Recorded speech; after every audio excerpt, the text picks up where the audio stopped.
Hola, ¿qué tal? Mi nombre es Rogelio Emiliano Martínez Treviño y vengo a platicar sobre los delitos que yo puedo encontrar suficiente información para que sean configurados en el caso práctico que nos dio el profesor Ureña como tarea para esta clase de Derecho Penal y Delitos en especial.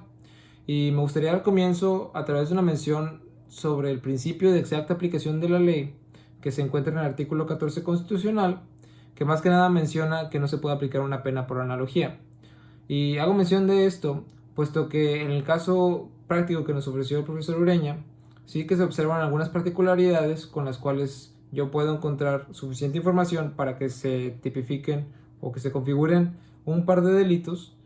que voy a mencionar después, pero también existen algunas lagunas que podrían ayudarnos a tipificar otros cuantos. Entonces, en el caso se observan tres sujetos que vienen siendo Margarita Martínez, que es la madre, María Martínez, la hija de Margarita Martínez, y Gerardo Licea, un abogado que también se menciona consecuentemente. Y bueno, vamos a comenzar a través de la narración de los hechos más importantes, que vienen siendo Margarita Martínez, la madre, realiza una donación a María Martínez de la propiedad en la que ambas residen, puesto que Margarita Martínez, al ver que María Martínez es su hija y es la que cuida de ambas, por así decirlo, no cuenta con patrimonio, bueno, pues Margarita Martínez le pasa la propiedad en la que ambas residen a María Martínez a través de una donación. Y hay que notar que Margarita Martínez renuncia al derecho de usufructo, por lo que de cierta manera ya no está ligada o no tiene ningún tipo de derecho sobre esta propiedad. Luego, posteriormente se menciona que María Martínez incurre en una deuda de la cual no puede pagar. Entonces el C. Gerardo Licea, abogado, de cierta manera la demanda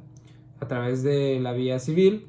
y María Martínez termina perdiendo el juicio, y por lo cual se le embarga la casa, la propiedad que se le había sido transferida a través de una donación.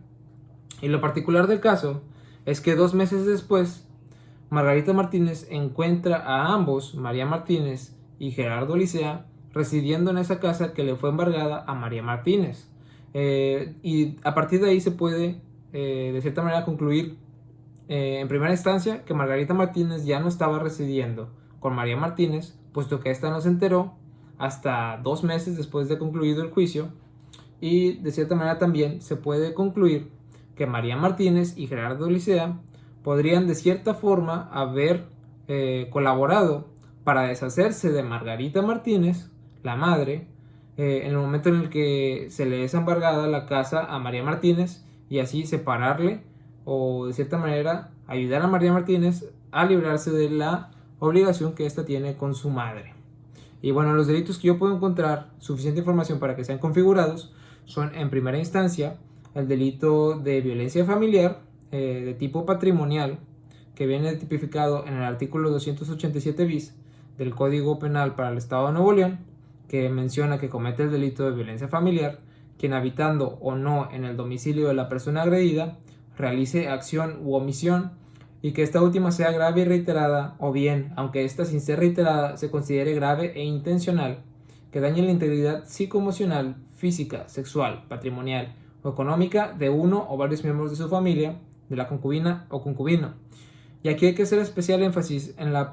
parte que menciona que esta sea grave y intencional, puesto que, como se había mencionado con anterioridad, la colaboración entre María Martínez y Gerardo Licea pueden ser de cierta manera sujetos a ser parte de este intencional, pero más que nada más en la parte de María Martínez, puesto que ella cae dentro de la descripción que también viene en el artículo 287 bis de los sujetos que pueden ser de cierta manera sujetos, valga la redundancia, a violencia familiar, puesto que María Martínez es pariente consanguínea en línea recta descendente de Margarita Martínez. Y es que específicamente se encuentra violencia familiar de tipo patrimonial, puesto que la patrimonial es la que menciona que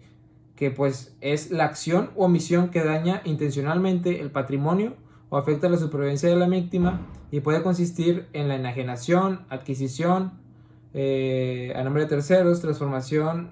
sustracción, destrucción, retención, ocultamiento o distracción de objetos, entre otras cosas. Y es que en realidad se está dañando la supervivencia de Margarita Martínez, puesto que, como ya había mencionado con anterioridad, de cierta manera, la manera en la que está redactado el caso, se puede hacer saber o se puede comprender o entender que en realidad Margarita Martínez ya no estaba viviendo con María Martínez una vez que ésta se le fue embargada a la casa y se fue a vivir con Gerardo Licea. Y como se menciona también, Margarita Martínez es una señora mayor de edad y María Martínez era la persona que estaba cuidando de ella. Entonces esta, al deslindarse de esa obligación de cuidar a su madre, pone en riesgo a Margarita Martínez, puesto que ésta ya tampoco tiene un lugar donde residir, ya que renunció al derecho de usufructo sobre esta propiedad que le donó a su hija y que luego fue embargada. También otra cosa que se puede encontrar, otro delito que se puede encontrar suficiente información para ser tipificado, es el delito de falsificación de actos, que en realidad podría ser considerado, por ejemplo, falsificación y uso de documentos en general, que pues de cierta manera viene comprendido en el artículo 245, 248 y 249 del Código Penal para el Estado de Nuevo León, en el cual se habría de mencionar, por ejemplo, en el 248, que para que el delito de falsificación de documentos sea sancionado como tal, se necesita que concurran los requisitos siguientes, y que sería en primera instancia que el falsario se proponga sacar algún provecho para sí o para otro, donde estaríamos viendo que el falsario sería María Martínez o podría ser Gerardo Licea, que al final de cuentas realizaron este acto jurídico de manera falsa, puesto que al final lo único que querían era sacar provecho de este, al ya no tener que encargarse de lo que viene siendo Margarita Martínez, quien también estaba residiendo en dicha propiedad. También en el artículo 249 se menciona que comete el delito de falsedad de declaraciones y en informes dados a una autoridad quien, bajo protesta de decir verdad, incurra en alguno de los siguientes supuestos. Y es que en primera instancia se menciona el que interrogado por alguna autoridad pública en ejercicio de sus funciones o con motivo de ellas faltare a la verdad. Entonces, suponiendo que de cierta forma María Martínez y Gerardo Licea hayan colaborado con la finalidad de deshacerse de la madre Margarita Martínez, entonces estos, al mentirle de cierta manera al juez en lo civil, estarían faltando a la verdad y también se les podría cargar o de cierta manera se podría configurar este delito de falsificación en general. Eso sería todo. Gracias.